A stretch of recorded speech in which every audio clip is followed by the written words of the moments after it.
আসসালামু আলাইকুম, সবাই কেমন আছেন? আশা করি সবাই ভালো আছেন। আমাদের মসজিদ পরিষ্কার করা হচ্ছে 27টা নামাজের জন্য।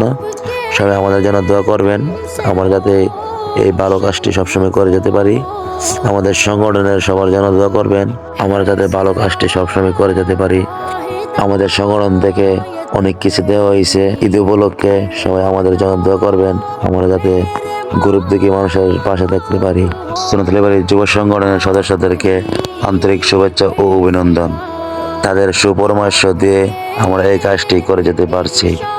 সবাই আমাদের জন্য দোয়া করবেন, আমাদের সংগঠনের জন্য দোয়া করবেন, আমরা যাতে ভালো ভালো কাজ করতে পারি, আমাদের যাতে গরিব দুঃখী মানুষের পাশে দাঁড়াতে পারি, আমরা যাতে তাদের মুখে হাসি ফোটাতে পারি।